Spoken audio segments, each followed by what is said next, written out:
Et bonjour tout le monde, c'est avec un peu de retard que je vous livre cette deuxième et dernière vidéo consacrée aux séries animées qui collent bien à la période d'Halloween. Après avoir parlé de l'excellente Forêt de l'étrange, on va présenter dans ce nouvel épisode une sélection de 3 cartoons.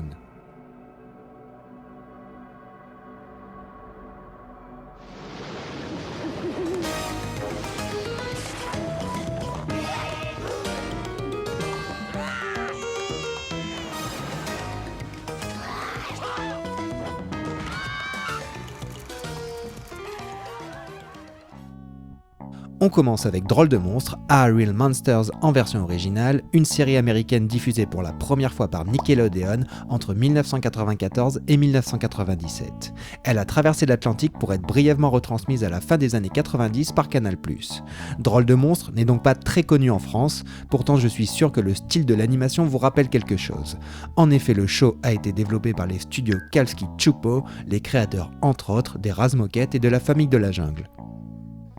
Dans Drôle de monstres, on suit les péripéties de Ikis, Grum et Oblina, 3 jeunes créatures vivant sous une décharge et qui étudient à l'Académie des monstres pour apprendre à terrifier les humains.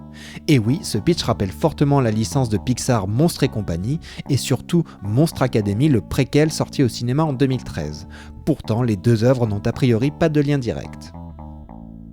On recommande la série pour 2 raisons principales. La première, c'est son esthétique et notamment le character design atypique qui crée un bestiaire vraiment curieux et hilarant. On sait que par nature un monstre est un être bizarre ou difforme, mais dans cette difformité, il y a souvent une sorte d'unité. Or, les créateurs de Drôle de monstres préfèrent jouer la carte de l'incohérence à fond, au point que leur bestiole ne ressemble vraiment à rien, si ce n'est un assemblage d'éléments hétéroclites. Et c'est ça qui est vraiment rafraîchissant. Cela est d'autant mis en avant que l'univers et l'ambiance sont assez crado, voire malsains par moments dans le cadre d'un dessin animé pour enfants. Oh look, I have a pimple. Oh, it's ugly, disgusting, and frighteningly vile. Thanks. We always knew you had it in you. Ce parti pris plutôt original nous amène à la deuxième raison pour laquelle il faut regarder Drôle de monstres, parce que c'est une série aussi fun qu'intelligente. Intelligente non pas parce qu'elle délivre une morale ou un message, mais simplement parce qu'elle est bien écrite, notamment les personnalités des héros et les relations qu'ils entretiennent. On s'attache rapidement à eux. Et ça ne l'empêche pas d'être fun grâce à des gags ou des dialogues qui certes ne cassent pas 3 pattes à un canard, mais sont toujours accrocheurs. Et s'il y a bien un personnage qui incarne tout ça, l'esthétique atypique, l'humour et la finesse d'écriture, c'est le Grumble, le Grommler si l'on traduit en français, qui est le directeur de l'académie, une sorte de bestiole au look travesti, aussi tyrannique que bienveillant, et dont chaque apparition est savoureuse. Idea what you did. Completely humiliated myself. No? You left your monster manual behind! What's your excuse? It's my birthday? Your birthday? And I forgot? Well then I guess I'll just have to make it up to you. Bref, une très bonne série, à la fois loufoque et attachante, à la fois dégoûtante et très mignonne.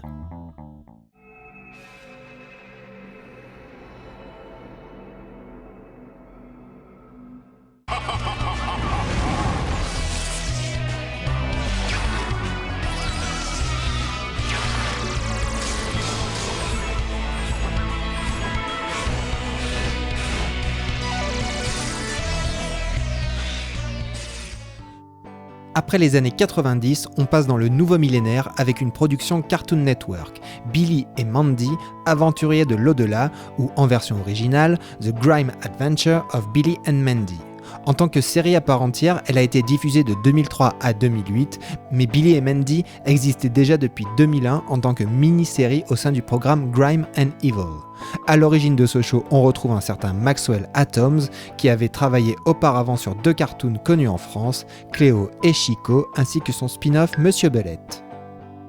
Billy et Mandy s'inscrivent parfaitement dans la ligne éditoriale de Cartoon Network à la fin des années 90, qui créait des programmes ultra colorés et dynamiques, pour ne pas dire hystériques, avec des dessins biscornus et des histoires absurdes. On pense notamment aux Super Nana, à Dexter ou encore Cléo et Chico cités précédemment. Pour le dessin animé qui nous intéresse ici, on retrouve cette folie douce dès le scénario, qui est le suivant. Suite à un pari concernant la mort d'un hamster, la faucheuse est contrainte de devenir amie pour la vie avec 2 enfants, Billy et Mandy. S'ensuit tout un tas d'aventures sans queue ni tête, mettant en scène ce trio infernal. Pourquoi a-t-on choisi ce cartoon dans un épisode spécial Halloween ? Au premier abord, c'est un simple show basé sur des gags absurdes et puérils. Mais ça ne l'empêche pas de faire reposer cet humour sur des thèmes et des personnages reliés à la mort, à la terreur ou à la monstruosité. Déjà, un des héros, The Grim Reaper, est la mort elle-même. C'est un personnage assez cool d'ailleurs, loin du cliché de la faucheuse impitoyable. Il s'exprime souvent avec ironie et est blasé de sa situation, à savoir être le babysitter de ses deux gamins, voire leur serviteur. Go get me a sandwich, dummy butt!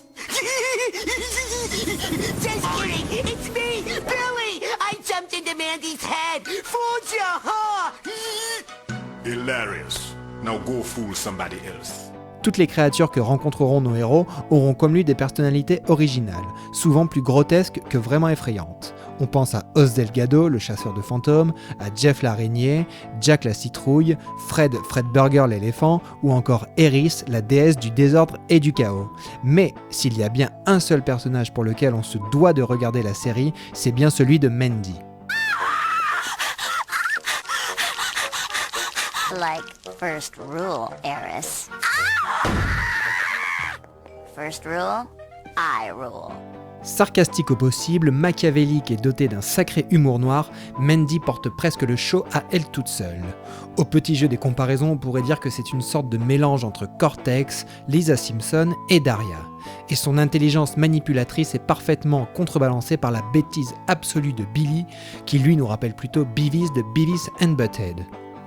Bref, on vous conseille chaudement ce cartoon qui aborde la peur et l'horreur avec fantaisie, sans jamais se prendre au sérieux. Et aussi, pour conclure, soulignons que les fans de pop culture pourront se régaler, car des références se cachent un peu partout. I'm here for the ring.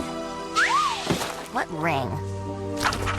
He who has the ring will have the power to summon vast and horrible armies of the undead who will obey his...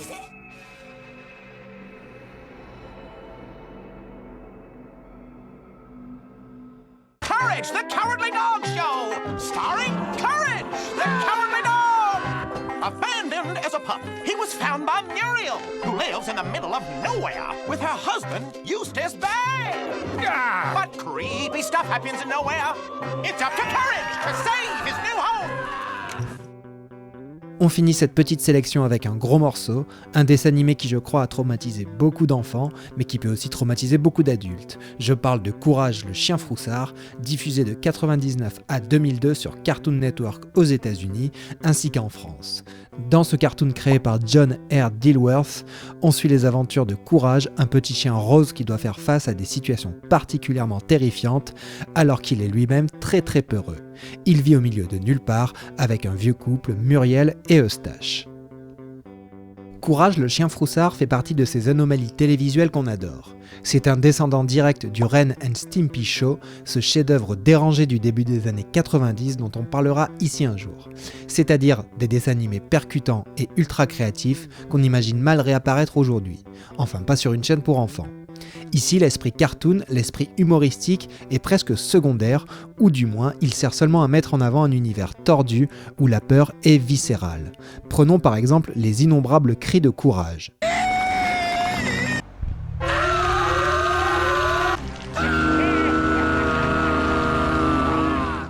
Certes, c'est un running gag, certes, ils sont outranciers, mais je trouve qu'ils transmettent une peur bien réelle. Quant à l'ambiance graphique, elle est cauchemardesque. On se sent constamment plongé dans un mauvais rêve où l'on assiste impuissant à la bataille de ce pauvre Courage contre des ennemis tous plus perturbants les uns que les autres.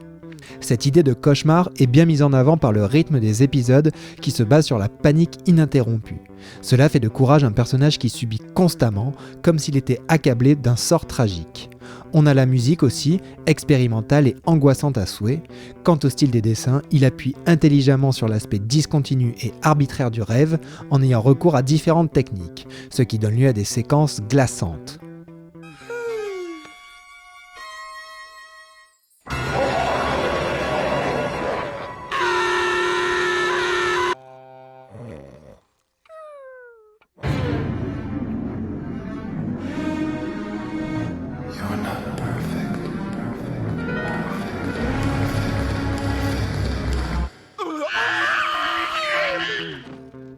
évidemment, on pourrait parler longuement sur cette série, évoquer plus en détail les personnages de Muriel et Eustache, analyser les thèmes profonds que Courage aborde parfois, ou encore s'attarder sur quelques-uns des méchants emblématiques. Mais tout ça mériterait une vidéo entière, et je garde ça dans un coin de ma tête pour plus tard. En attendant, n'hésitez pas une seconde à vous plonger dans ce programme incroyable. La vidéo se termine ici, n'hésitez pas à partager dans les commentaires vos dessins animés préférés qui peuvent se rattacher au thème d'Halloween ou plus largement à la peur. Bien sûr, cette vidéo n'était pas exhaustive, j'ai simplement voulu présenter 3 œuvres un peu flippantes qui me venaient spontanément à l'esprit, j'ai donc conscience d'en avoir oublié. Je peux mentionner brièvement Beetlejuice évidemment, Scooby-Doo, Mighty Max, ou encore l'adaptation cartoonesque des Tales from the Crypt. Bref, on se quitte ici et on se retrouve bientôt pour une nouvelle vidéo.